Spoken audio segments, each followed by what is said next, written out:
Hey, what is happening, everybody? Wednesday, February 19th, 2025. Sorry, my name is Kevin Smith. Thank you all so much for tuning in to Loud Majority live here, 1 p.m. rumble.com/LFATV. We're rocking, we're rolling here today, guys. As the fraud, as the waste, as the abuse continues to be exposed by Doge and Elon Musk. More and more of it coming out every single day. And more of it being exposed by other cabinet secretaries. We're going to get into all of those details throughout the day as Administrator Zeldin. Jesus, how many titles does this guy have? Congressman, Administrator, Colonel. This guy's got more. He's doing a kick-ass job exposing so much of the fraud down at the EPA that the Biden administration tried to get out the door on as they were leaving. Also, Kash Patel has beaten the final hurdle to his confirmation vote in the Senate for the full Senate vote, which I believe will be coming up tomorrow. Also, Kelly Loeffler has been confirmed as the administrator to the Small Business Administration. Very good for that. She definitely runs a small business. And by that, I mean she runs the WNBA team. That one will get me in a little bit of trouble. That'll get me in a wee bit of trouble. Also, comedian, or quote, so-called comedian, Trevor Noah has some odd takes on integration in America. Of course, the irony of all of that is he is, of course, not an American. He's from South Africa, but he's got some interesting takes, which it sounds to me like the Klan would probably support. But you can't say that out loud. Can't say that out loud. Wild stuff. Wild stuff happening. Also, Oprah's best friend, Gayle King, tries to blame a Canadian plane crash on Donald Trump. These people have lost their minds. They've absolutely lost their minds. But, look, I'm not upset about it. I'm not upset about it. Also, Stephen Miller absolutely smacks a CNN reporter live on her show, explaining to her how the presidency works, which you would think she would have picked up in Civics 101, but apparently not. Apparently not. Guys, hit that thumbs up button. Share this video out all over the place. Share it out. Wherever you're watching, hit the thumbs up button. If you're watching on YouTube, hit the notification bell. We go live every day at 1 p.m. Across all platforms. If you're watching on X, do me a favor and please retweet this so that more people can get the word out there. Also, a couple of announcements. Tomorrow night, super excited. 8 p.m. I'll be on Timcast IRL with Tim Pool and the gang. They do a great job over there. So 8 p.m. tomorrow night, guys, keep it locked in there. It's a 2-hour show. I'm really excited about it. It's for those of you who aren't familiar with the show, it's one of the biggest political podcasts in the world, and I'm honored to have been asked to be on it. So it's gonna be good. It's gonna be good. Make sure you guys tune in for that. But let's dive into all the news at the moment. So as I said, breaking at the moment, Kelly Loeffler, she ran for Senate in the state of Georgia a number of years ago. Lost, we'll say. She has been confirmed 52-46 as Donald Trump's Small Business Administration administrator, I guess. So that's very good. Every day we're getting more and more people confirmed into this admin, and it's very good. But the big one that's coming up over the course of the next couple of days, I think it's happening tomorrow. I believe it's happening tomorrow. Double check me on that. Kash Patel has gotten over his last hurdle as he advances out of the Senate Judiciary Committee to be the FBI director. He will face a vote in a closed Senate executive session. This is wild. This is some wild stuff. We're going to break all of this down exactly what that means. The Senate took a procedural step on Tuesday, this from the Post Millennial, confirming Kash Patel as the FBI director, voting 49-45 along party lines to begin debate on his nomination. The final confirmation vote is expected later this week. Republican senators have expressed strong support for Patel, citing his background as a prosecutor, national security aide to the first Trump administration. They have also praised his commitment to addressing concerns about the political weaponization of the FBI and refocusing the agency on its core law enforcement responsibilities. During Patel's confirmation hearing, he vowed to end the weaponization of the FBI, as well as the censorship coming from the agency. It said, if confirmed, I will work with Congress to expose any corrupt activities the FBI have participated in, especially involving the censorship of free speech. Obviously, free speech has been a big topic around the world, not only in America, as J.D. Vance went over to Europe and slapped them around for having no morals, no principles whatsoever on the concept of free speech, obviously the bedrock of Western civilization, that many people have chosen to ignore. Free speech, but. Yeah, there's no but in that sentence. There's no but in that sentence. But Kevin, you can't yell fire in a crowded theater. Yeah, you can. You absolutely can. Kevin, you can't yell bomb on an airplane. Yeah, you can. There are numerous instances in which one could do that. But, I digress. Because there are many topics that we, not only in this chat, not only on this network, but across the conservative movement may disagree on. Of that, I have no doubt. Of that, I have absolutely no doubt. But it all comes back to the concept of free speech and how and where that is implemented. The importance of that on the global scale. Now, many people will sit here and say things like Donald Trump is a dictator. Obviously, this is not true. If it were true, you wouldn't be able to say half of the negative crap you say about him. Try saying something negative about Kim Jong-un and let me know how that goes. Try saying something negative about Vladimir Putin. Let me know how that would go. Try saying something negative about Vladimir Zelensky. Let me know how that goes. Yes, he's a dictator. And some dictators we put up with. And some we don't. Let's not pretend we didn't side with Stalin during World War II because we found a worse dictator at the time. Free speech is the bedrock to all of it. And with the grotesque weaponization we've seen over the course of the last several years, with the grotesque infiltration of social media companies by members, current and former, of the FBI, this will be the topic. This will be the civil rights fight of our time. How will we respond to it? I think Kash Patel is going to be someone that we can believe in.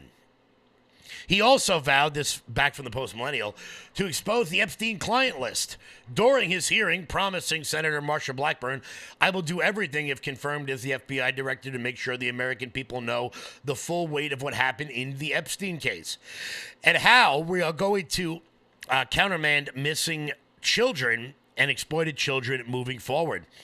After Trump was elected, many in the GOP pushed for him to nominate Patel as FBI director.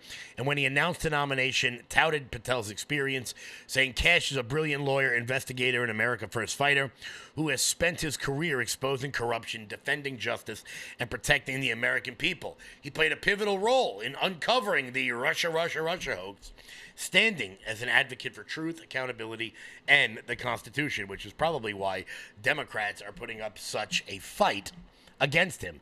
But the Kash Patel vote, which will be over the course of the next couple of days, as I said, I'm not sure exactly which day, when we let you know. When we know, you'll know. When we know, you will know.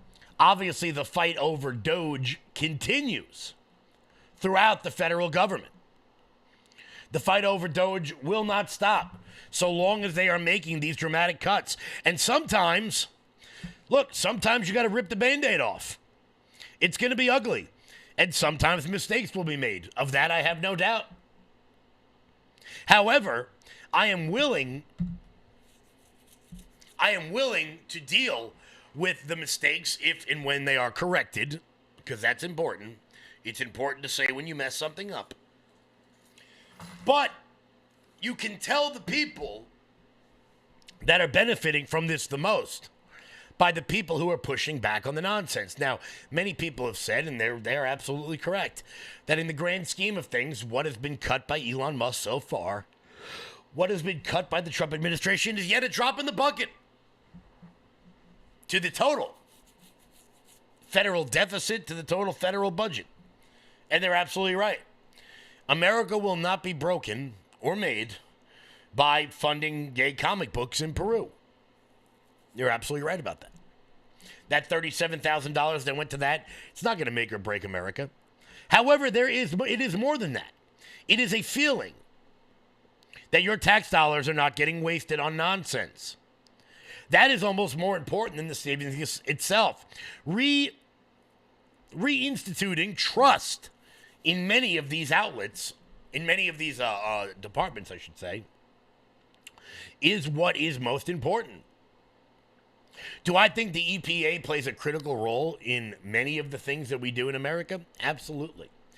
But when Congressman, Colonel, Administrator, friend Lee Zeldin comes out and says he discovered $20 billion in money being pushed out the door as the Biden administration was leaving, that is incredibly troubling. Why? Because obviously, if they had to get it out the door that quickly, it meant they were getting it out the door for a reason. What were those reasons? Was it so vitally important to get all of that out the door to ensure that the EPA was doing their responsibility?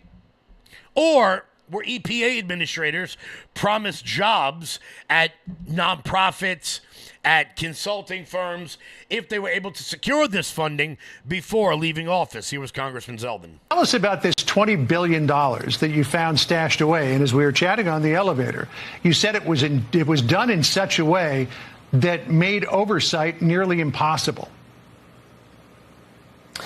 That's right. So starting September 18th of 2024, there was a financial agent agreement that was entered into between the Biden Treasury Department and this outside bank. After that, there were additional agreements, an account control agreement, amended account control agreement. The dates show this rush. It was actually on Election Day, November 5th, that the General Counsel's office was providing a legal opinion on it. And they were amending these account control agreements right up to the week before inauguration.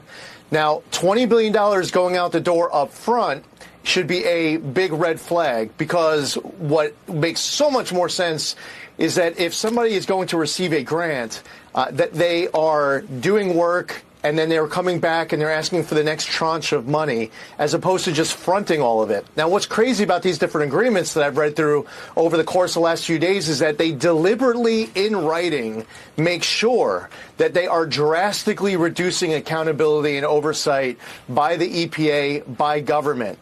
I want EPA to be in possession of the funding and have control and oversight of the funding, but that was relinquished. So the whole scheme was something that was extremely irresponsible before you even get started at analyzing each individual recipient. So these protests we were watching yesterday, and thank you so much for being here. Good to see you. We were told these were... Before we even get to the improper payments, the question, of course, is where was the oversight? And that is going to be the talking point for the next several weeks from places like the mainstream media. But we don't need Elon Musk to do this. We have House oversight, and we have inspectors general, and we have all these other entities whose job it is to oversee this sort of stuff to make sure that this waste, fraud, and abuse doesn't happen. And my question is,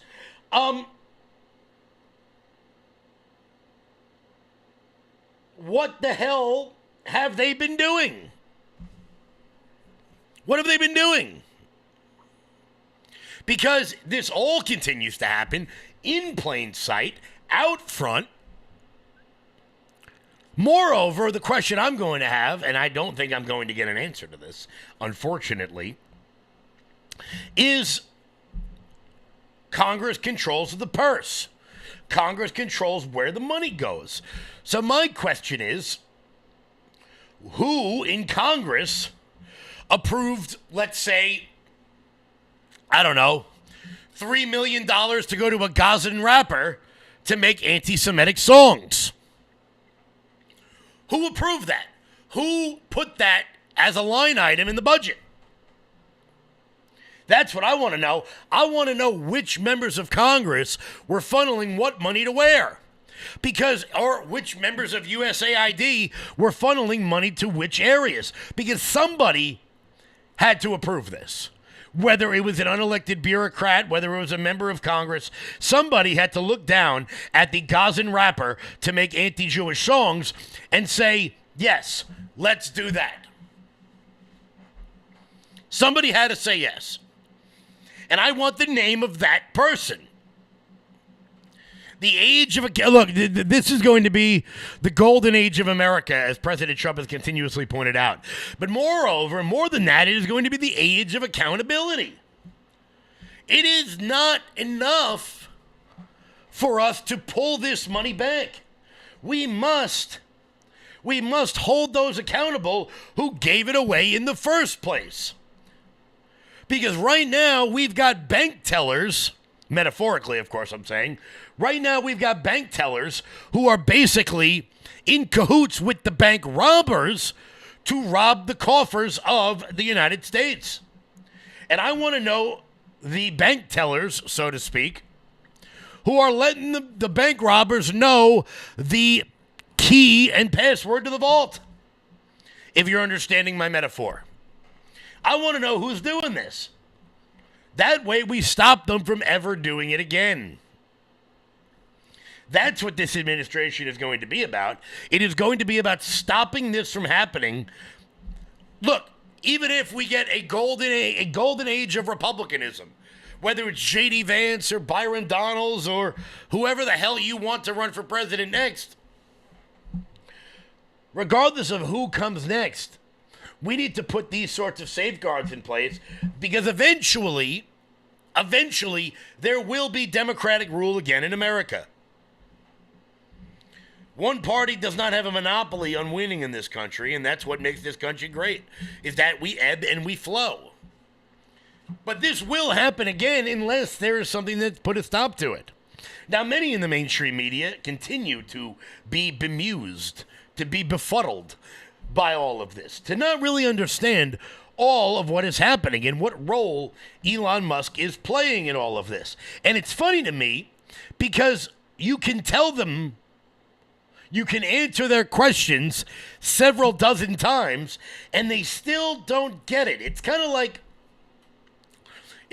when you fight with your wife and you answer the question, but you answer it not in the way she wants. So she asks you the question again, and you look and go, I can't answer that any differently. I can't help that you didn't like the answer. It just is what it is. And every man in the chat knows exactly what I'm talking about. And every woman in the chat, I'll just let that one sit there.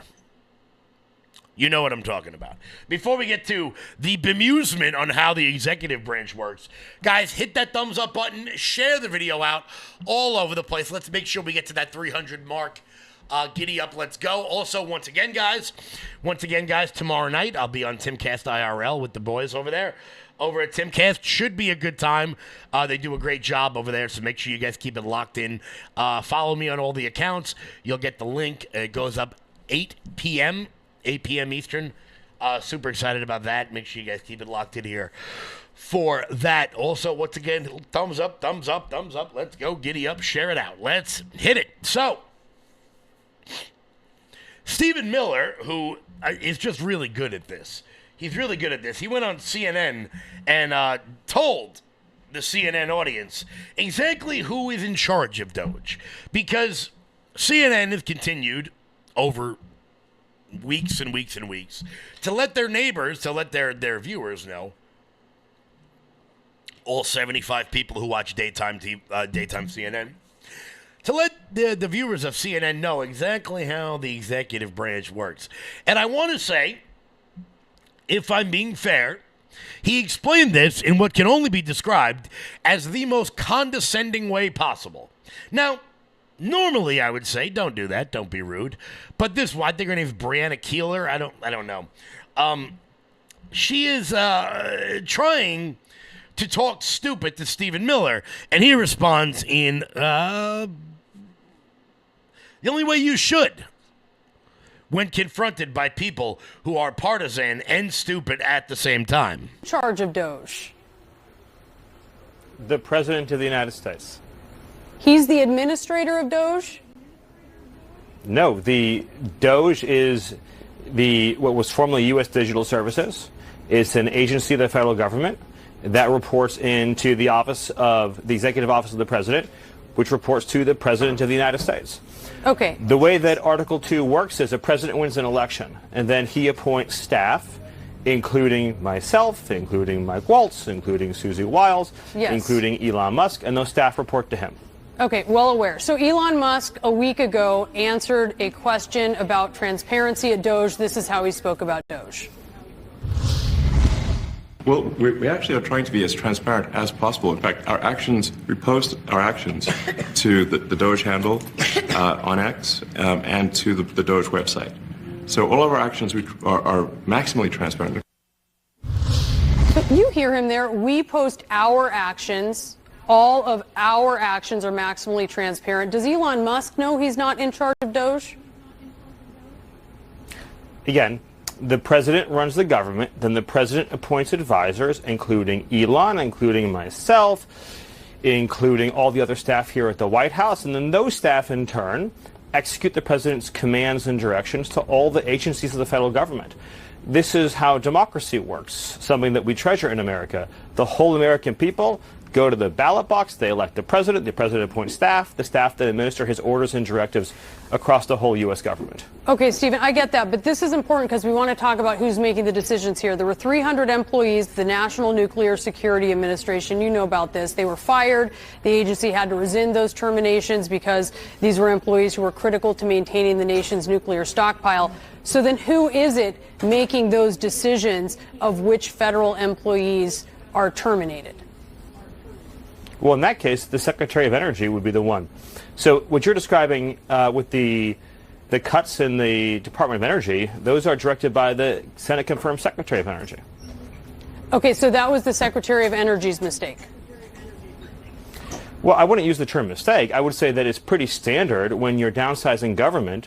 You make cuts, you assess those cuts, you see who needs to be rehired, who needs to be kept, who needs to be That's not what happened here, though, Stephen. You know that. They were rescinded. These aren't normal things. These were terminations that were rescinded. I understand that even a temporary interruption in federal employment is a great crisis and catastrophe for you and for CNN. What the American people see is a government that is finally delivering a promise of accountability under President Trump. You want to have a conversation about transparency. Let me ask you a question. Do you have any idea where the $22 billion that the Department of Health and Human Services provided to illegal aliens under Joe Biden is right now? $22 billion with a B. That's enough to provide a free house to every homeless veteran in America. Where's the $22 billion?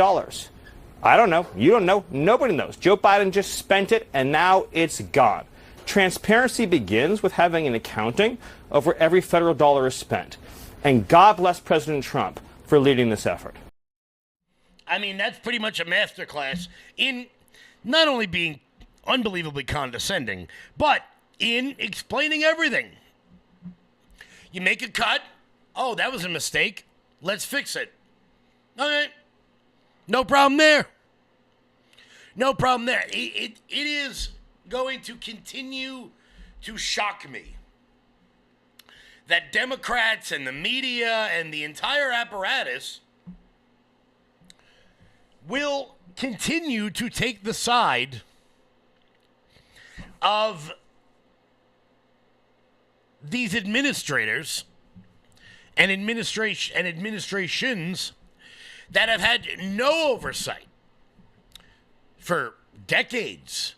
Where did the money go? I don't know. But let's talk about that 20 billion with a B. That would be $20 billion with a B that the Biden administration spent on migrants. Well, Kevin, you got to feed these people. You can't let them starve in the street. Well, that's really not what it went to. Biden's Department of Health and Human Services, this from the Daily Fetch, spent $20 billion on grants to help illegal immigrants purchase cars, homes, as well as set up loans for small businesses, among other services. The Office of Refugee Resettlement at HHS handed out a staggering $20 billion in taxpayer money to nonprofits and NGOs over the course of the last 3 years. The giveaway ultimately became a giant magnet for those crossing the border and claiming asylum, according to the New York Post. Shocking data provided to the outlet by Open Books showed that $2.3 million was allocated in 21, $3.3 billion in 2022, $10 billion in 2023, and $4.2 billion in 2024. The Office of Refugee Resettlement was tasked with resettling migrants claiming asylum in the United States as the number surged under Joe Biden. As the number of migrants entering the country increased, so did the Office of Refugee Resettlement spending, with over $10 billion in distribution and grants in 2023 alone. A total of $1.7 billion was given to NGOs to fund payments for cars, homes, college tuition, even startup loans of up to $15,000 for migrants who had never paid a single cent in taxes. Additionally, medical coverage, emergency housing support, and other services were being offered to the migrants. However, most of these funds were allocated to placing unaccompanied migrant children, with $12.4 billion obligated over the last 5 years, according to the Post Millennial. The spending continued as nearly 300,000 children were placed with sponsors who were not properly vetted. So the CEO of Open the Books, John Hart, said, "The shining city on a hill, with its doors and walls, make room for illegal immigrants and legitimate refugee and asylum seekers, but the ORR has made a mockery of that vision over the last couple of years." The Office of Refugee Resettlement is part of a troubling trend of using nonprofit groups as ideological proxies. Vast sums are being outsourced to evade accountability and prop up immoral, exploitative systems that is harmful to both the American citizens and the people in other countries who are longing for a better life. Hart criticized the Office of Refugee Resettlement and Robert Dunn Marcos, who served as the administrator for the Administration for Children and Families, the parent office of the Office of Refugee Resettlement. You see, it's hard to even find out a lot of this crap because it goes through like 8 tranches of layers. It's basically just shell company after shell company, which, if you've been paying attention to the Biden administration over the last several years, sounds about right. They're a big fan of those shell companies, so you can't figure out where the money goes. Meanwhile, Stephen Miller on CNN is laughing his ass off, explaining to Breonna Taylor exactly how the government works. So much so that he got very, very excited about it, and she did not like that at all. The American people are exhausted and tired of watching their tax dollars be corruptly spent, abused, wasted, and in every sense robbed and stolen from them. This president, for the first time in history, is committed to restoring accountability at every level of the federal government. You may assert there's no waste in the Pentagon. You may assert there's no waste in Stephen, Treasury. I'm not you may asserting, assert there's no waste in HHS. That, Stephen, I don't think anyone... Then why are you not celebrating these cuts? If you agree there is waste, if you agree there is abuse, if you agree there is corruption, why are you not celebrating the cuts, the reforms that are being instituted? Every day that no action is taken, the entire salaries of American workers that are taxed disappear forever. Stephen, let's calm down. This is we're not having a debate. There's no reason about whether there are well, places. You are clearly trying to debate me, and I will be as excited as I want to be about the fact that we are saving Americans billions of dollars, that we are ending the theft and waste and grift and corruption, that we are stopping American taxpayer dollars from subsidizing a rogue federal bureaucracy that has been relentlessly weaponized against the American people. Okay, you Stephen, may not care about I'm this not issue. talking about your colleagues may not whether care about there's this not an issue. area But we care to about this cut in issue. The government. I American understand people that, care about Stephen. this issue. They also care about privacy. And the American so let me public ask you about overwhelmingly that. supports what President Stephen, Trump is doing. Of course, she's got to bring up the privacy aspect. The privacy aspect. What about privacy? Elon Musk is taking away privacy. First off, Brianna Keeler, none of you had any care in the world about privacy when, say, I don't know, the NSA was spying on Americans without warrants. None of you seem to give a shit about that. Also, and I can't make this more clear, for anybody out there who is kind of worried, maybe you're a bit older and you think that your data and your social security number being secret are incredibly important.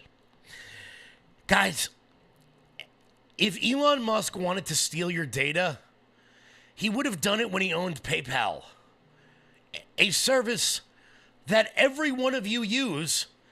Sometimes you use it without even knowing it. You voluntarily logged into PayPal, an app owned by Elon Musk and Peter Thiel, created by him, which has your bank account routing numbers and your social security numbers and your credit and debit card numbers. If he wanted to steal it all, he would have done it 20 years ago. And as I've said repeatedly, he's worth $486 billion. I mean, what the hell is he going to do with your social security number? I mean, really, what could he, steel man this for me. What is the worst thing Elon Musk can do with it? But that's what they're going to do because most of their viewers don't understand that their data and their privacy is infringed upon every day. They walk around with a spy device in their pocket. The running joke is Facebook knows when you take a crap. That's real. What's he going to do? Nothing. He's not going to do anything with it. He couldn't do anything with it if he wanted to. I very much doubt that Elon Musk is going to go around opening up credit cards in everybody's name. I just don't think that's what he's going to do. I mean, if you have some evidence to the contrary, I'd love to hear it, but I think you may find yourself wanting. Guys, we'll be back with more of the media freakout over on CNN about what Elon Musk is doing. Before we get to that, guys, hit the thumbs up button. Share the video out all over the place. We rock. We roll here, guys. Mike Lindell. I'm excited to announce that we're having our first ever mega sale on overstock clearance and brand new products. For example, save over 50% on this season's flannel sheets. Queen size only $59.98. Kings only $69.98. They sell out fast every year, so order now. Save 20% on our brand new My Crosses. They're designed in the likeness of the one I've worn every day for over 20 years. They come in men's and women's, and they're made right here in the USA.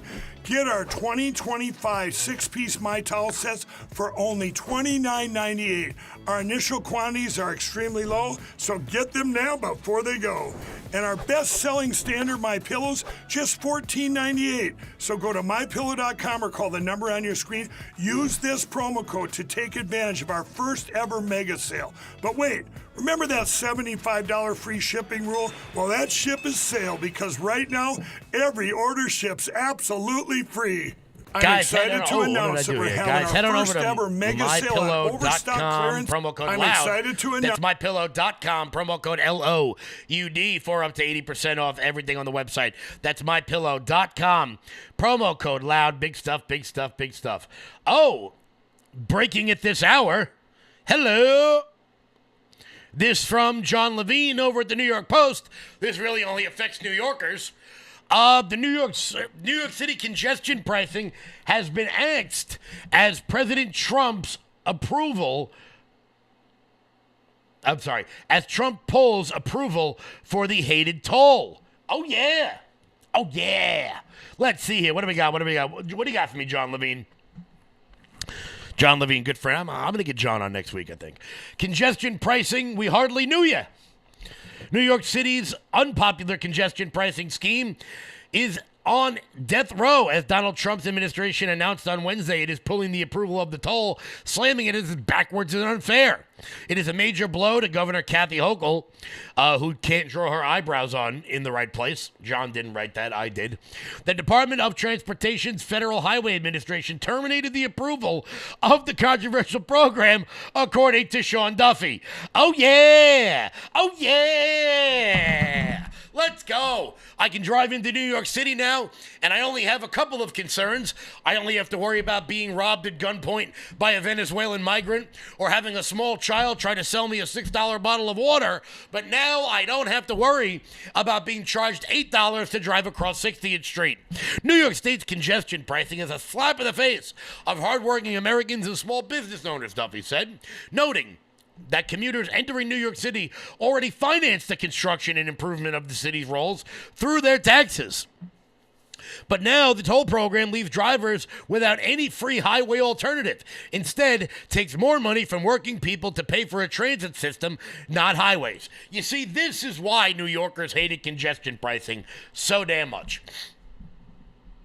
We all know if you deal with tolls, if you live in New Jersey or you live in Pennsylvania and there's a toll booth every 15 minutes, the old George Carlin joke, the reason why they named New Jersey the Garden State is because they grow smokestacks in toll booths. That is just a way to tax you so that they can fund the things that they want. Now, at least in New Jersey, the highways are great. The highways are great. The Dominican hookers that hang out at all of your diners, we could maybe do without that. But the highways are great. In New York City, for all my New Yorkers out there, how many of you have lost a tire on the Belt Parkway? You don't need to raise your hand because it's all of you. Every one of you. Every one of you have been driving on the Jackie Robinson Parkway and sideswiped that median because they give you a lane that gives you 4 inches on each side. We have some of the crappiest highways in America here in the Northeast. And yes, it snows and salt hurts it, and yes, we know that. But the problem with congestion pricing is it wasn't going to fix any of that. It was going to fund the subway system. The subway system that nobody takes because nobody wants to, I don't know, be set on fire by a vagrant or have their ass groped by an illegal immigrant.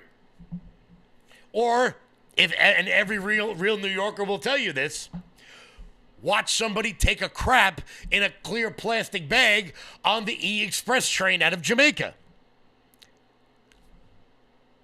I don't want to see someone get stabbed in the neck with a pen on the Jackson Heights stop of the 7 train. These are things that make me not want to take the subway. And I love New York City.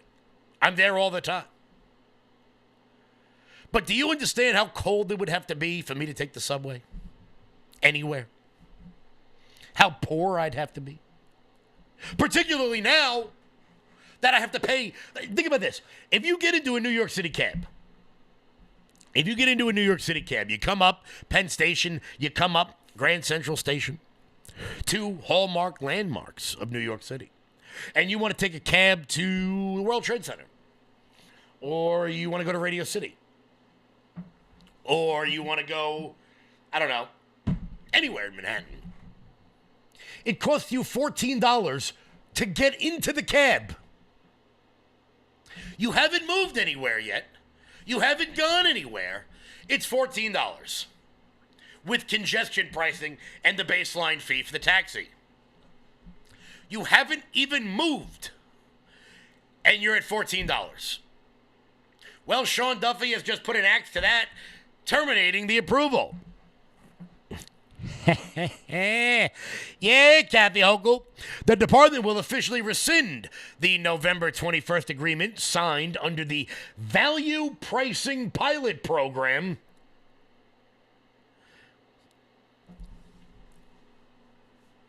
Okay. You know what? New rule. And I'm going to call some of the members of Congress that I'm friends with, and I'm going to ask them to put this into the budget plan. Can we stop giving shitty things like normal-sounding names? The American Rescue Package. The Inflation Reduction Act. The if you vote no on this, you hate puppies bill. That's what they do. They put nice-sounding names on really crappy policies, and then they can run television ads saying, you voted against the American Rescue Plan.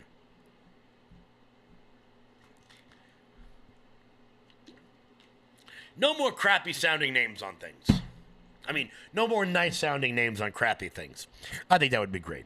Every American should be able to access New York City regardless of their economic means. It shouldn't be reserved for an elite few, said Sean Duffy. Very nice. And look, I think Duffy's from Wisconsin, but he lived in New York City when he was on Fox. The $9 congestion, and then you know what's so funny about the congestion pricing thing? Is that it was initially going to be $15, but Kathy Hochul was like, I'll give you a discount, and I'll only charge you $9. Imagine that. Imagine her, Governor Eyebrows, expecting to get credit for only taking half of the money she was going to take before. And for those of you who don't really understand the way tolls work, initially, on places like the Verrazano Bridge, the Throgs Neck Bridge, the Midtown Tunnel, these were all things that provided incredible convenience to New Yorkers. Incredible convenience. You didn't have to get on a ferry to go to Staten Island. Not that anybody would want to go there in the first place. You didn't have to get on a ferry to go from Long Island to Manhattan. And when I say Long Island, yes, I mean Brooklyn. You didn't have to do that because you paid the toll. And the toll was meant to fund the project. Guys, they finished building the Verrazano Bridge in the 1950s. I think we might have paid for it already. But, as Milton Friedman famously said, there's nothing more permanent than a temporary government program. And yet, every time I drive to Manhattan, every time, it cost me $20 before I even parked the car. If you drive to Manhattan from Long Island, where my New Yorkers at? Where my New Yorkers at in the chat? You know exactly what I'm talking about. You're on the LIE, you go through the Midtown Tunnel, boom, $10. You go to Park, boom, $40. You spend $50 before you even made it to the event you're going to. And they wonder why tourism is down. They wonder why people don't want to come in there. By the way, guys, little nugget for all my New Yorkers here. If you get off at the last exit on the LIE, you hang a right, go up like 3 blocks and make a left, you can go over the 59th Street Bridge and not pay the toll. Keep that in mind. Keep that in mind. So Donald Trump out here just saving us money left and right, up ways, down ways, and sideways. Loving it. Loving every single bit of it. But still, some people not getting it. Not grasping. Luckily, Tim Burchett, who I got to be honest with you, up until like maybe a year ago, never heard of the guy. He was just one of the anonymous, 435 members of Congress. He's really become a star. Here he is somebody's got to teach him how to use a camera. But other than that, he's doing a great job. Here's Tim Burchett making another woman on CNN understand how government works. About all this. Right, but I think that there's a lot of Americans who are supportive of this effort to clear out government waste, including members of Congress on both sides of the aisle. But there's also concern by how much access Musk and DOJ staffers have to their private sensitive data. You're also on the House Oversight Committee, and given what we just talked about, Musk's investments with China and billions of dollars before the government, and now, potentially having access to all this private sensitive data and not having full transparency on what is happening with that. Yes, ma'am. What information do you actually have on what DOJ is doing with that data? What are your questions? What do you want to know? Certainly, as a member of the oversight, you have some questions. Well, first of all, Elon Musk, when he owned PayPal, they never had a breach of security. IRS is a nightmare, ma'am. You have folks that still haven't gone back to work 3 or 4 years after COVID. As a United States congressman, I can write a letter of concern over a constituent of mine that's having a problem with the IRS, and it takes up to 6 months for me to get a response. Look, I'm not saying there's no problems with government agencies or the IRS. Hold on. You asked me a question. But you're not answering it. And the IRS the IRS has hundreds of different groups that have access to this stuff, and yet no one's complained about that. You don't hear There's the left checks and about it, balances but in now place they for the do, specific because system. That's ma'am, not there true. are Even no the checks IRS, and balances, but even no, politicals ma'am. and the former No, IRS ma'am, the commissioner who was IRS just on the show yesterday said even he didn't go to it, and it's highly unusual for politicals to have access to that system. Do you not have questions about what they're doing with the data, why they want access to private tax information from Americans? Do you not have those questions as a member of the Oversight Committee? I have questions. The only reason you'd have questions is if you're doing something crooked. And you're going to see a lot of congressmen with red faces when they follow this paper trail back to members of Congress, ma'am. And that's the bottom line.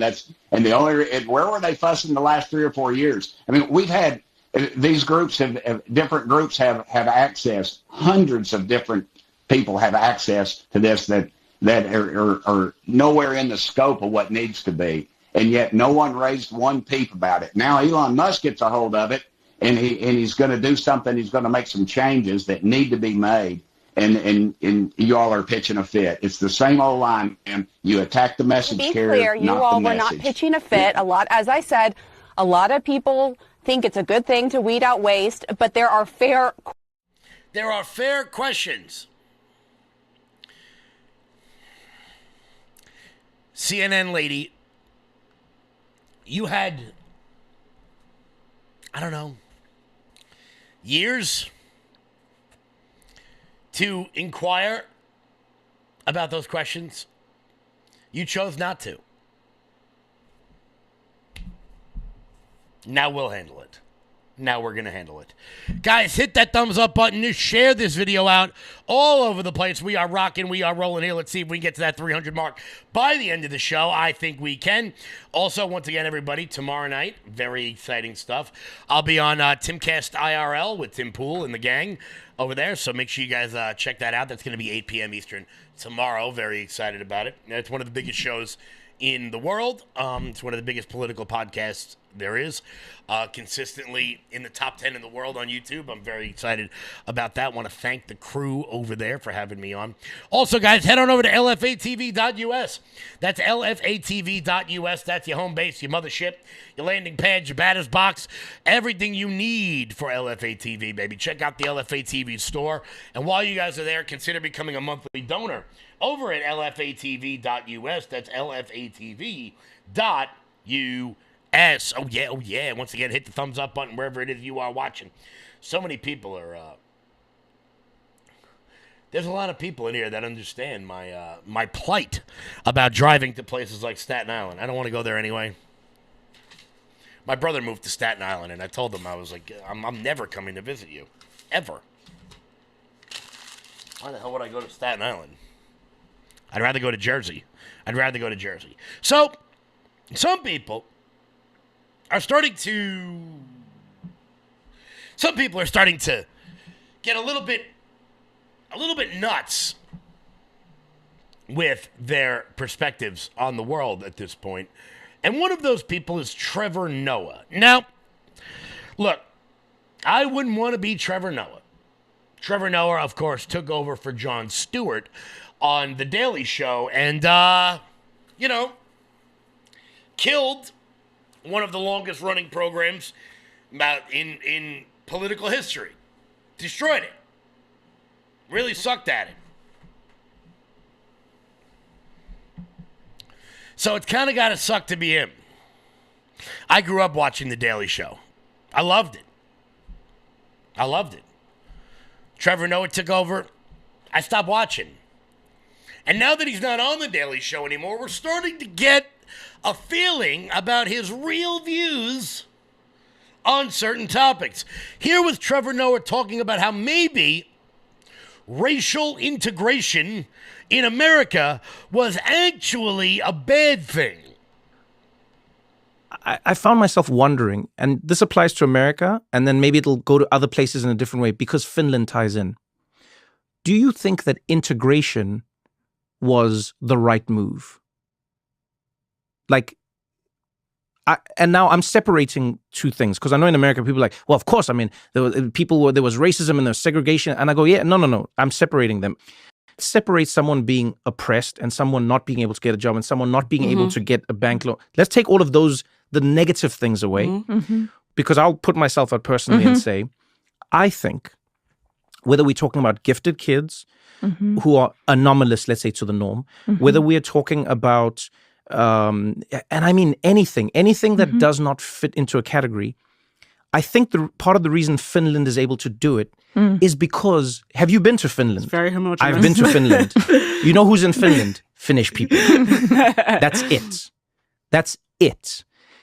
And because they're all Finnish, there's an idea of like, no, we all head in the same direction. We all know what our actions mean. And that's a really powerful thing I've learned in communicating with other people. When I'm in a room with anyone where we start to tie together multiple things. So if I'm in a room with Black people, already there's like an implicit trust because we know what certain actions, words, and vibes mean. And then you're in a room with another African. Already. This person. Now, even if you shout at me, I know what your shout means. The same way an Italian knows what an Italian shout means. Yeah. Right? I know I'm prefacing it with a lot because it's a loaded question. Yes. But I would love to know if you think integration was the right solution, maybe, on the other side of, what America, of civil rights. Yeah. No, I don't. And I don't think it's actually that controversial when, if you understand that segregation and integration weren't the only options. Like within those two options, it may seem like integration is the more progressive. Like, of course, we don't want segregation. But again, when you're being integrated into institutions, into a culture that's a supremacist culture, that's a culture that feeds off of hierarchy, that feeds off of insecurity, anxiety, why are we being integrated into that?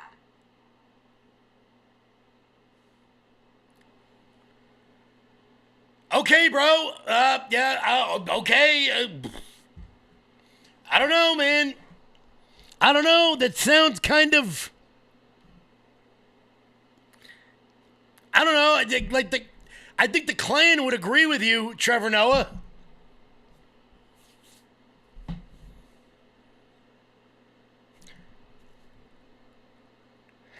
Nobody asked him that question. He just said it of his own volition. I don't know.